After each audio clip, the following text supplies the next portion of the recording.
오순절 성령 강림의 역사 읽었습니다. 흔히들 그렇게 말합니다. 오순절 날 다락방에 모여 열심히 기도해서 그래서 성령이 임했다. 우리도 열심히 기도하자. 오순절 어게인 이렇게들 말하는데, 이런 그림은 우리가 다시 한번 들여다볼 필요가 있습니다. 성경이 뭐라고 말하는지.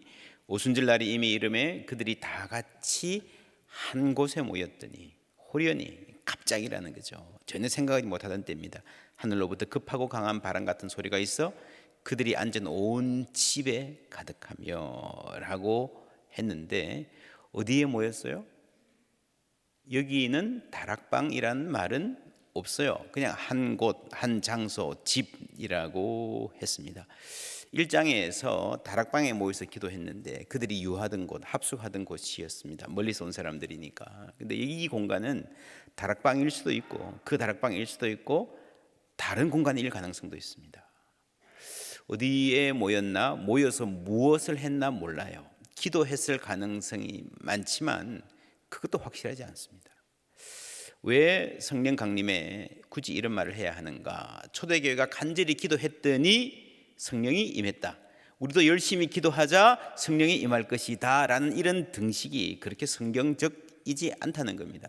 성령의 임재는 소중합니다. 우리가 늘 사모하고 기도해야 되지만 인간이 생각하는 어떤 틀에 하나님을 집어넣을 수는 없습니다. 하나님은 우리가 오라면 오고 가라면 가고 하는 분 아니십니다. 성령 하나님은 자유롭게 행하십니다. 그래서 어떤 행동이나 어떤 공간에, 여기가 신령한 장소니까, 중요한 곳이니까, 혹은 영적인 프로그램으로 성령 강림을, 성령의 은사를 만들어낼 수 없다.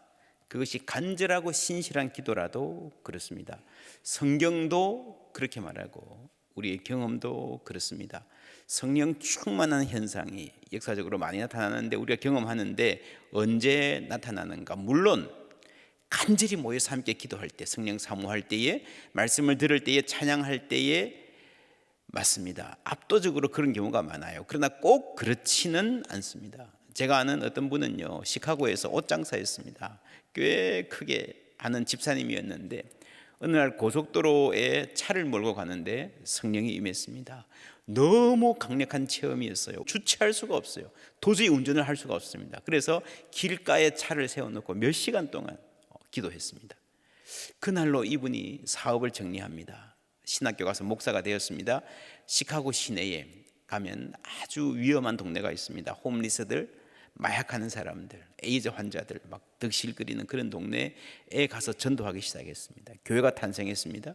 그 교회에, 그 홈리스들의 교회에 정말 성령 하나님이 놀랍게 역사했습니다. 제가 시카고에서 목회할 때에 그곳에 정기적으로 우리 교회가 방문해서 함께 동역했습니다.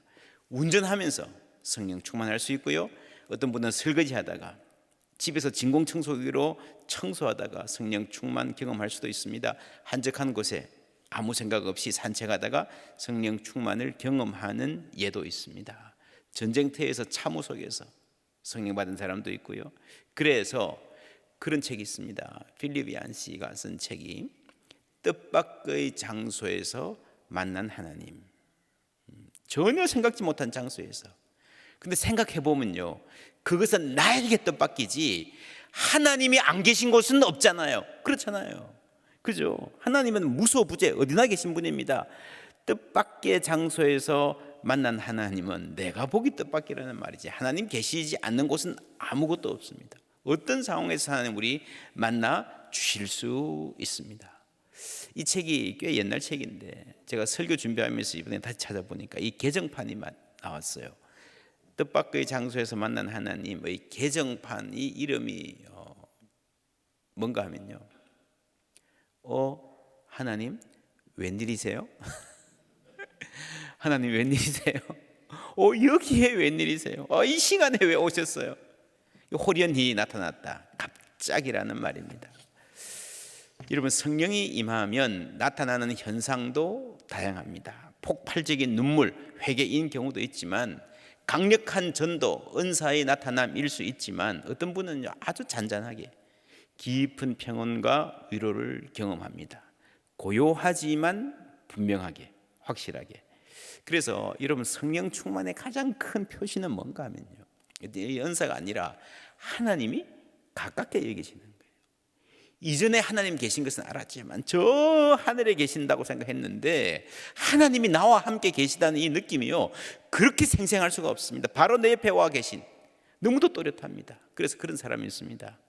아침에 일어났는데 내 옆에 이 아내가, 남편이 있는 것보다 성령 하나님이 함께 계신 게 더 생생한 거예요. 그래서 하는 말이 Good morning, Holy Spirit. 안녕하세요, 성령님. 가족들에게 인사하듯이 인사하며 생생한 성령의 임재 안에 살 수가 있습니다. 우리가 이 임재를 사모하고 간절히 모여서 기도하는 것 정말 필요합니다. 그러나 더 중요한 것은요, 성령은 자유롭게 행하신다는 사실입니다. 고린도후서 3장 17절 함께 읽습니다. 주는 영이시니 주의 영이 계신 곳에는 자유가 있느니라. 아멘. 성령의 자유, 하나님의 자유, 여러분 언제나 인간의 기대를 벗어나고 흔들어 놓고 뛰어넘습니다. 누구도 성령을 묶어 놓을 수 없어요. 여러분 어른이 집에 오시면, 우리 집에 오시면 여기 앉으세요, 이거 드세요, TV 이거 보세요, 이 채널 재밌어요? 아니 그 이야기는 하지 마시고, 그거는 내가 부담돼요.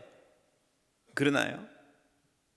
목마르구나 하면 물 드리고요, 피곤하구나 하면 쉬실 수 있도록 해드리고요, 너 요즘 남편하고 사이가 어떠냐? 그 얘기 좀 해봐라.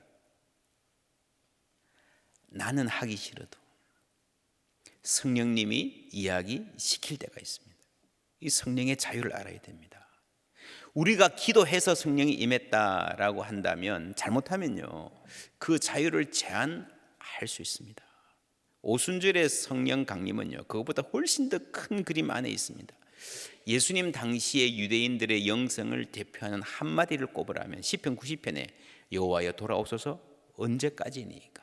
이게 모세의 기도지만 예수님 당시 사람들의 그 간절한 바람을 절절히 나타내는, 여호와여 돌아오소서, 안 계신다는 거죠. 언제까지입니까? 하나님이 떠나셨고 돌아오기를 간절히 바라는 마음. 예수님 성천 직전에 제자들이 이스라엘 나라를 회복하심이 이때니입니까도 똑같은 말이에요.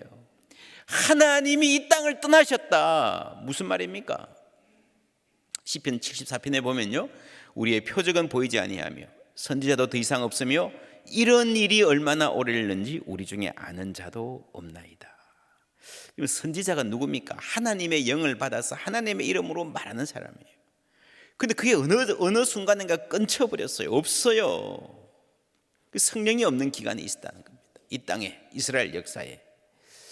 그래서 이 시편은요, 예수님 오시기 전까지 이 이스라엘의, 이 땅의 바짝 마른 상태, 영적인 기갈의 상태를 보여줍니다. 그 기갈이 끝나고 성령이 돌아온 사건, 언젠가?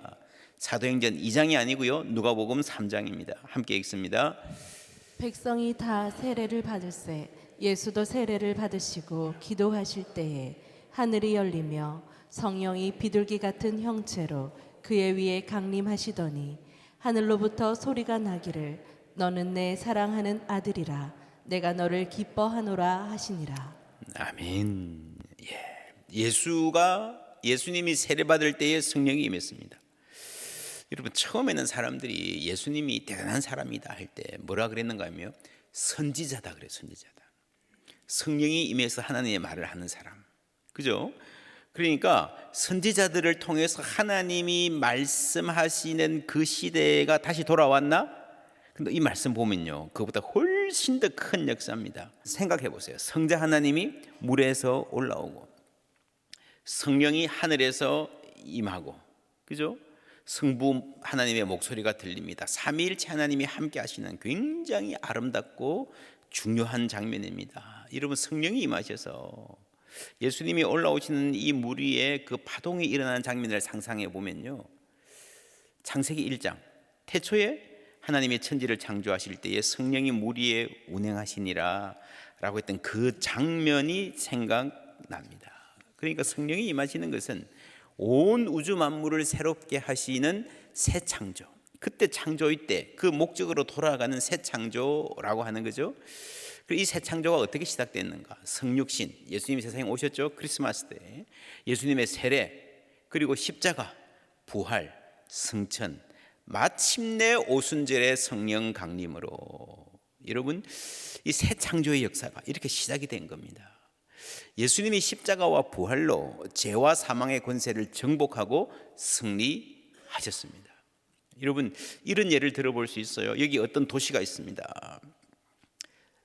지중해 어디에 아주 나쁜 세력들이 반란을 일으켜서 장악을 했어요. 자기들 마음대로 행패 부리고 못살게 굴고 사람들 고문하고 잡아 죽이고 도덕은 땅에 떨어지고 살 수가 없어요. 그래서 이 도시의 백성들은 본국의 수도에서 황제가 군대를 보내서 이 반란을 평정하고 정의로 다스려 주기를 간절히 바랍니다. 드디어 한 장군이 왔습니다. 반란을 진압하고 정복했습니다. 회복했습니다. 이런 장군을 당시 사람들이 뭐라고 했는가 하면요, 소테르, 구세주라 그랬습니다. 우리가 예수님을 구세주라 할 때 바로 그 단어, 이런 뜻으로 쓰였습니다.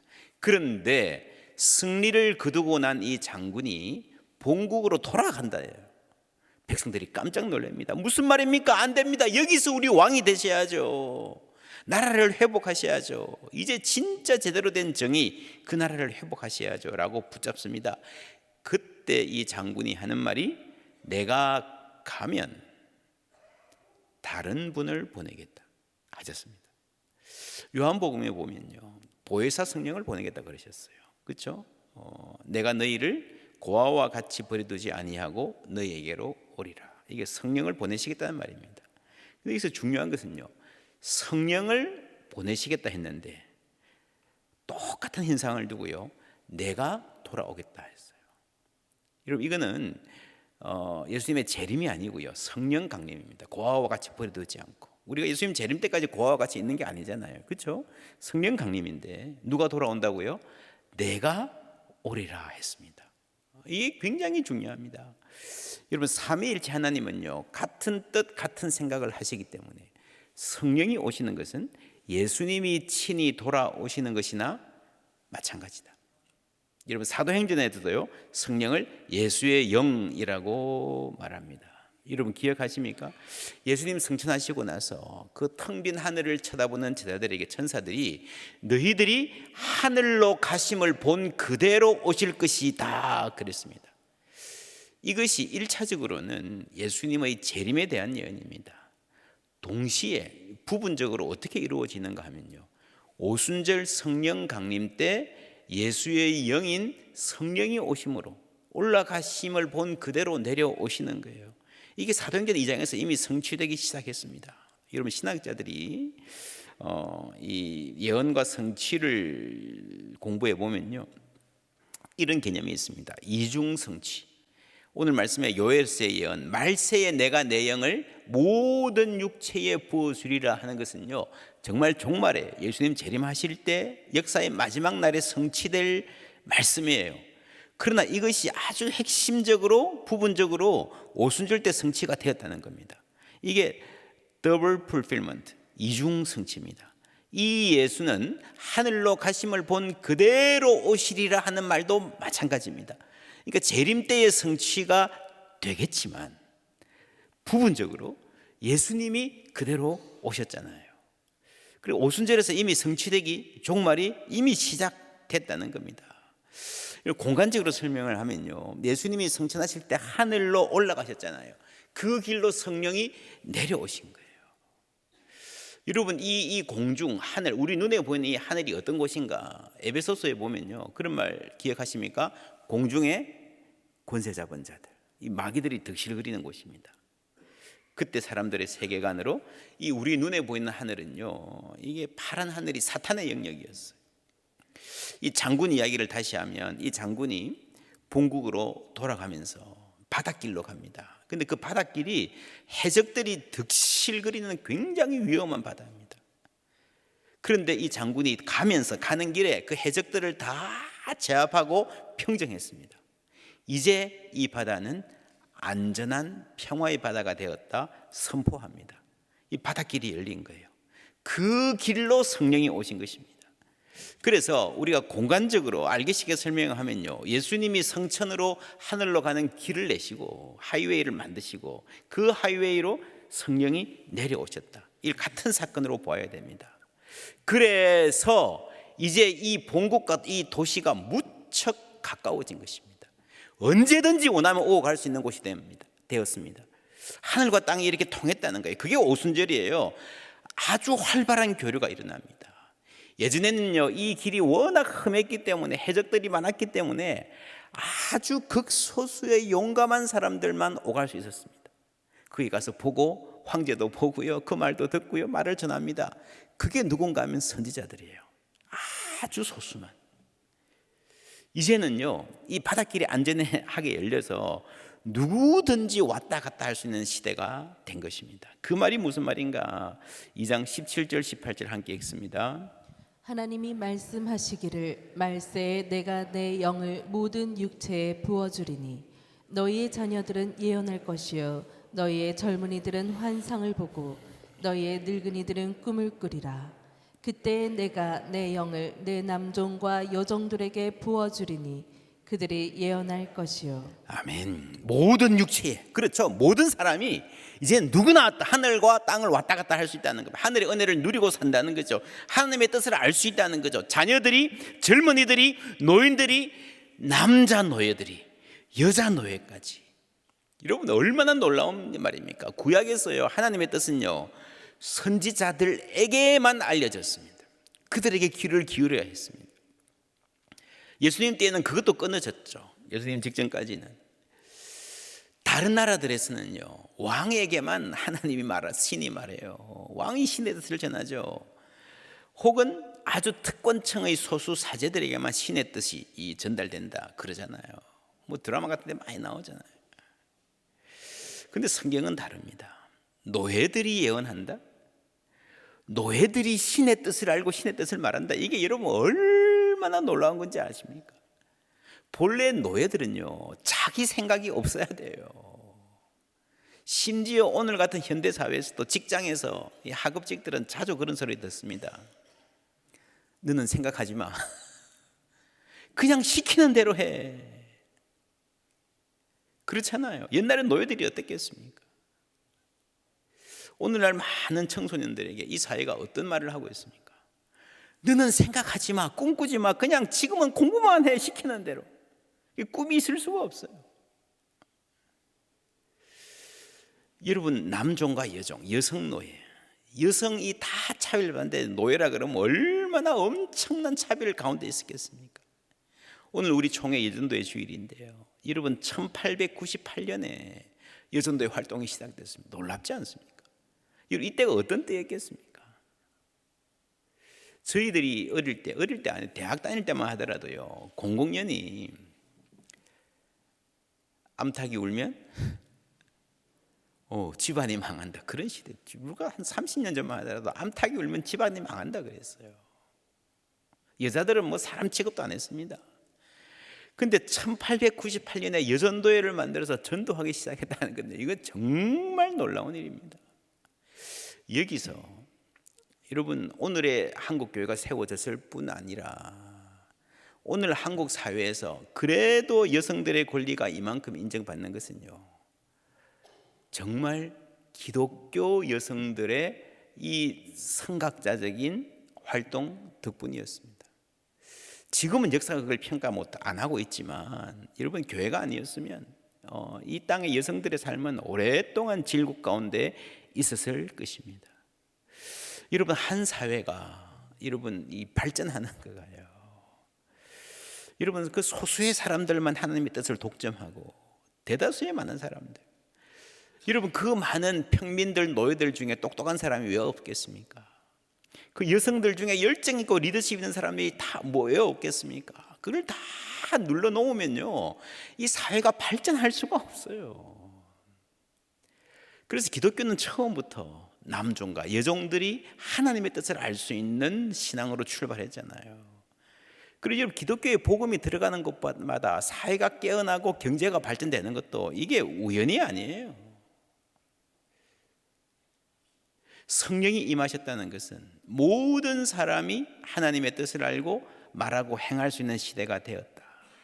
여호와여 돌아오소서 언제까지니까라고 애타게 부르짖던 사람들은요, 겨우 선지자들이 이제 다시 생겨서 하나님의 뜻을 전달해 주는 시대의 회복 정도를 생각했겠지만, 하나님은, 그렇죠? 창조 때 그 하나님의 뜻, 모든 사람이 남자와 여자가 하나님의 형상으로 창조함을 받았고, 에덴 동산에서 아담이 하나님과 산책하면서 누리던 친밀감을 회복하는, 예를 그것이 가능한 시대. 그래서 여러분, 오순절은요, 한번 모여서 우리가 뜨겁게 마음이 뜨거워졌다 이 말이 아니고요, 완전히 새로운 새 창조의 시대가 시작되었다라는 말입니다. 이제 베드로가 이후에 설교하는데 40절 말씀 함께 읽습니다. 또 여러 말로 확증하여 권하여 이르되 너희가 이 패역한 세대에서 구원을 받으라 하니.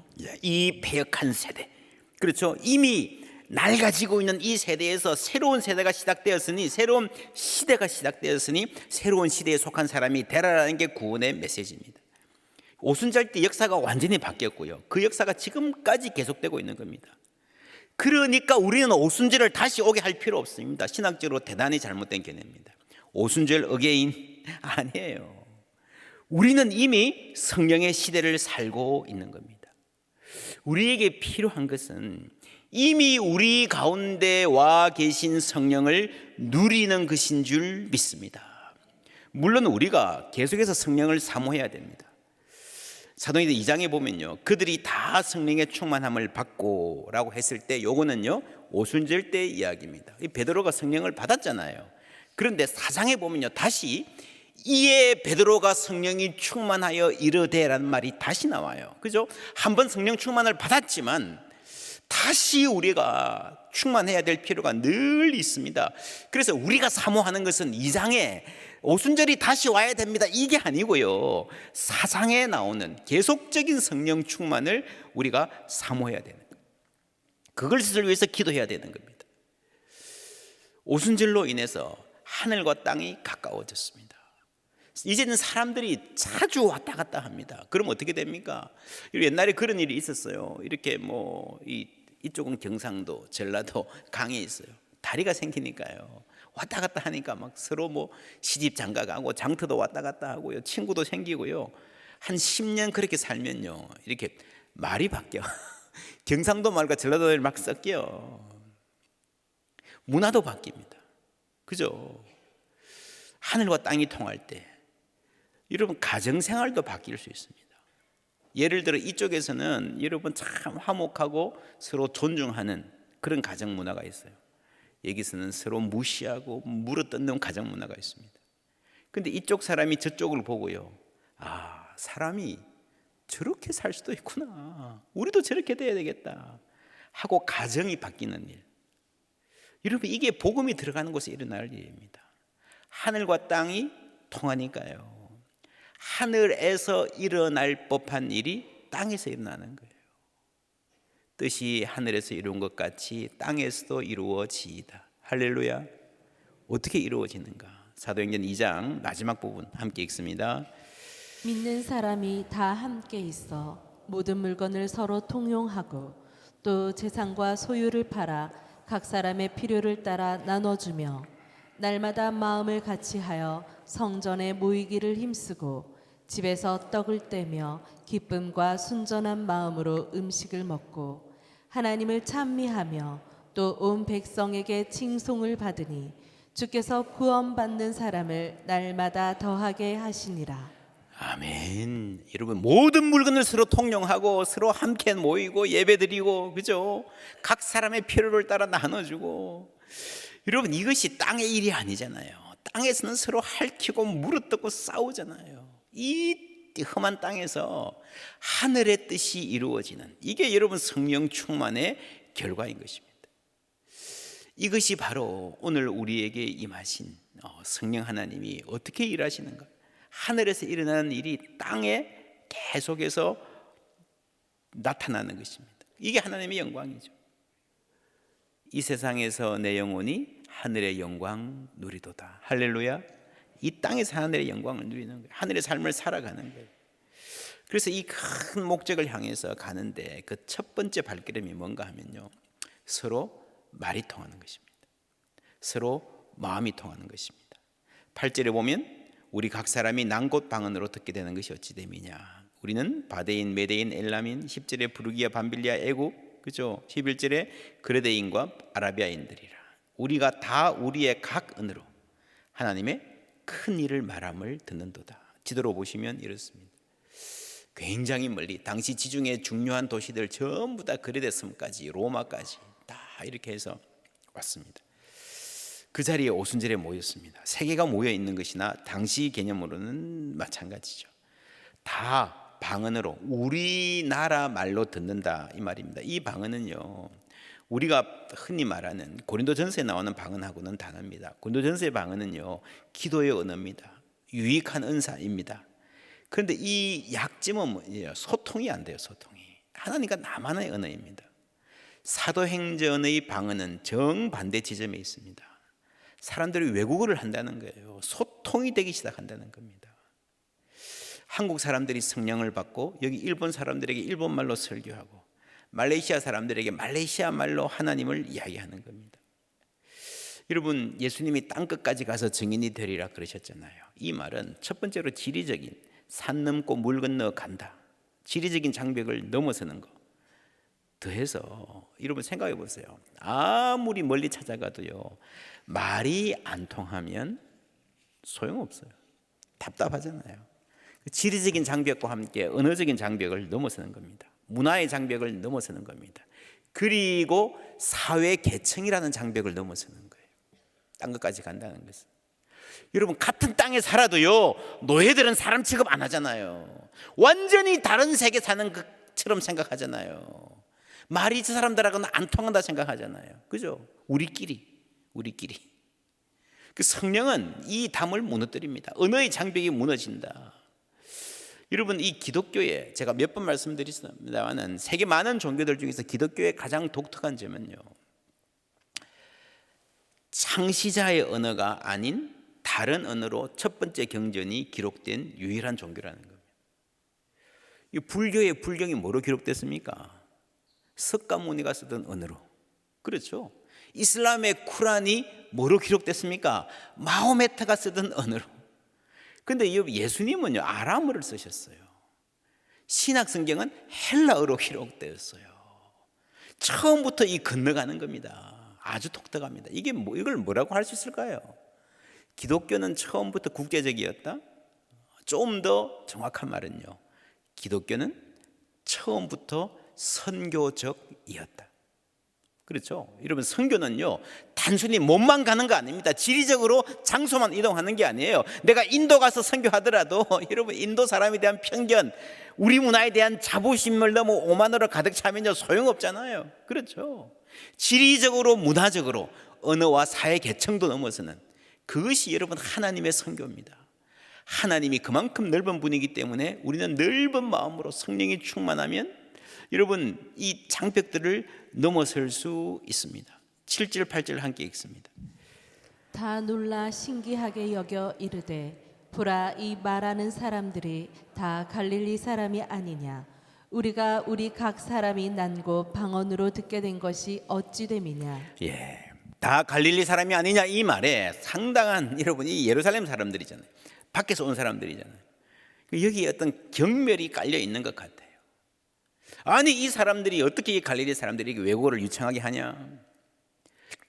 여러분, 혹 갈릴리 사람이 아니고 예루살렘 사람이면, 로마나 애굽의 큰 도시에 사는 사람들이라면 할 수 있는 일입니까? 아니잖아요. 우습지 않습니까?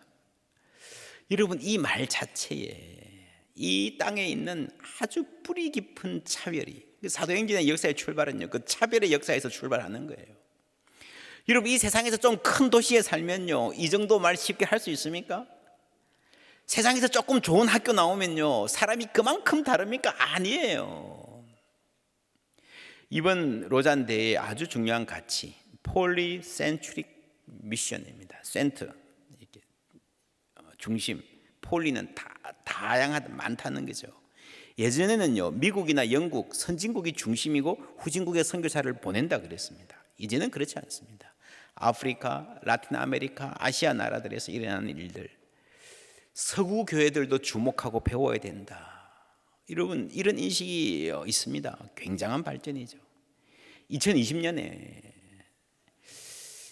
봉준호 감독의 아카데미상 오스카상을 받았죠. 2월 달인가 그랬습니다.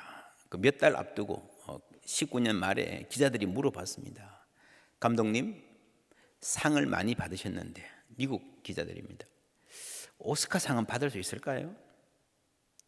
이 아카데미는, 오스카는 영어가 아닌 언어로 되어 있는 자막으로, 미국 사람들이 자막으로 보아야 되는 영화는 잘 인정하지 않지 않습니까? 그전에 한 번도 못 받았거든요, 작품상을. 그러니까요, 이 봉준호가 뭐라 그랬는가 하면, 아카데미상요?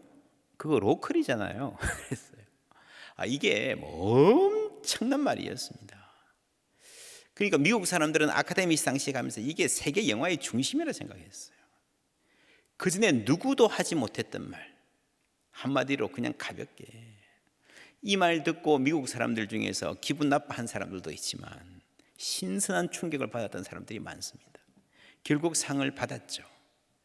저는 이 생각 자체, 이 마인드 자체가, 봉준호가 오스카상은 로컬일 뿐입니다, 하나의 지역일 뿐입니다 라고 하는 이 생각 자체가 우리 한국 문화의 역사에 굉장히 중요한 사건이고, 세계 영화의 역사뿐 아니라 현대 문화사의 한 획을 끊는 사건일 수도 있다고 생각을 합니다. 미국도 한 지역이고요, 한국도 한 지역이고요, 인도도 세네칼도, 우리나라 안에서도 서울도 한 지역이고, 여러분 순천도 포항도 한 지역인 거예요. 그래서 성경은 출발부터 폴리센츄릭 미션, 구약의 바벨탑 이야기 우리가 생각해 볼 수 있습니다. 바벨탑 뭡니까? 여기가 세계의 중심이야 라는 교만이거든요. 이 바벨탑의 교만에서 불통, 말이 안 통했습니다. 성령이 임하실 때에 소통이 시작되었습니다. 그 고통이 이제 극복이 되는 거죠.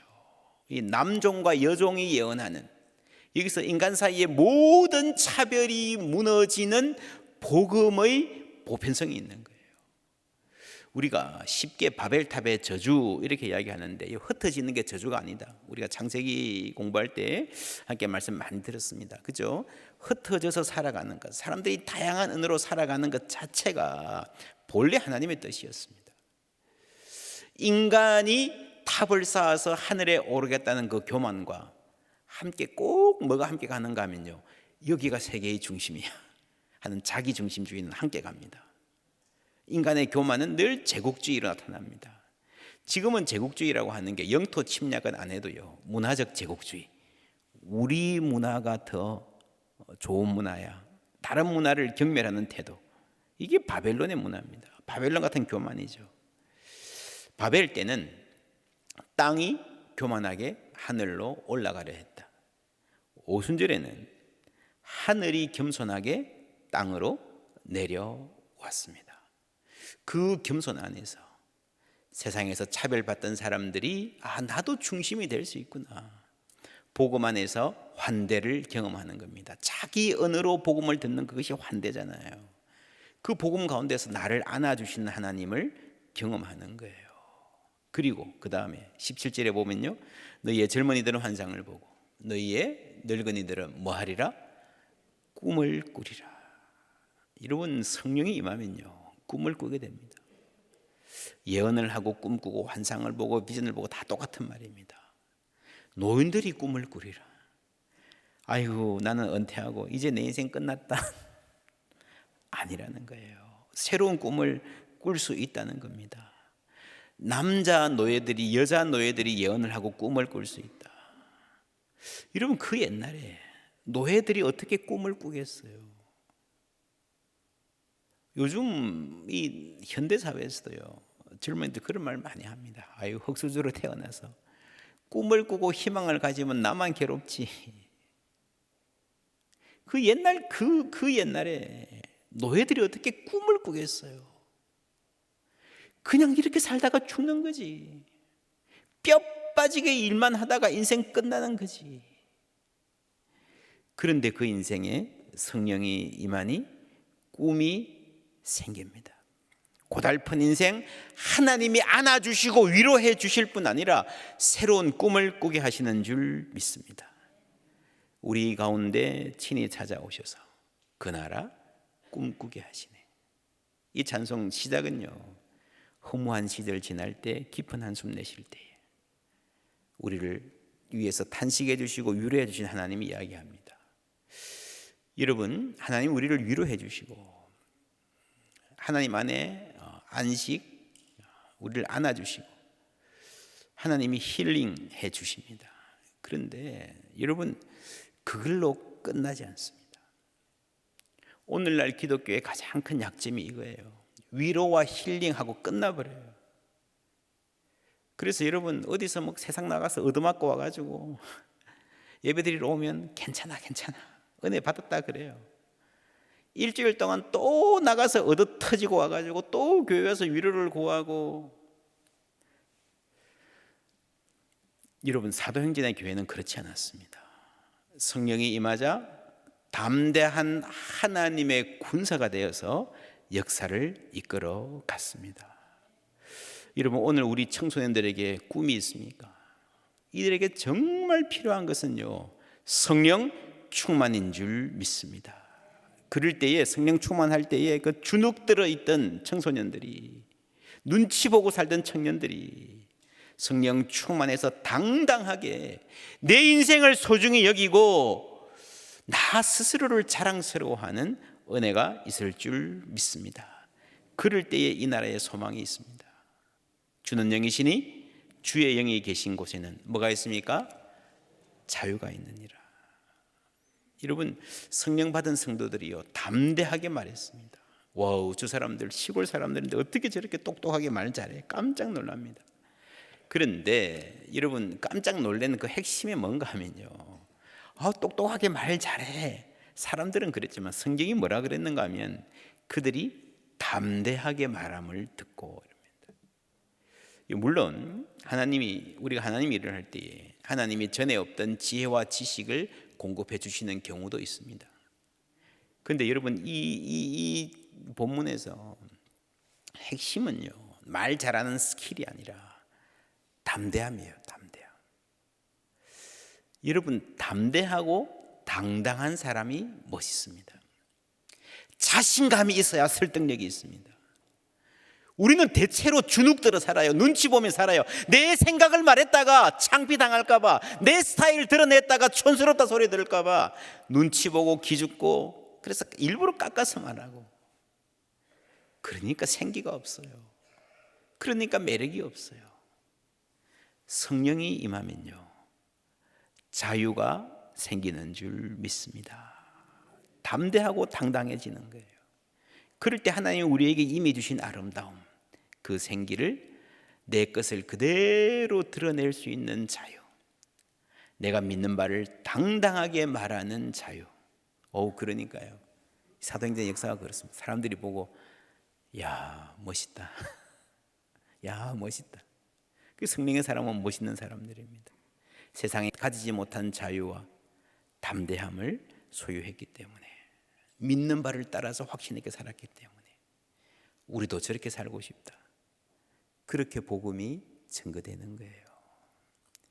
이 하나님 이미 우리 가운데 계신 줄 믿습니다. 그 성령 사모하며 누리며 당당하게 멋지게 살아가는 우리와 우리 자녀들 다 되기를 주님의 이름으로 축원합니다.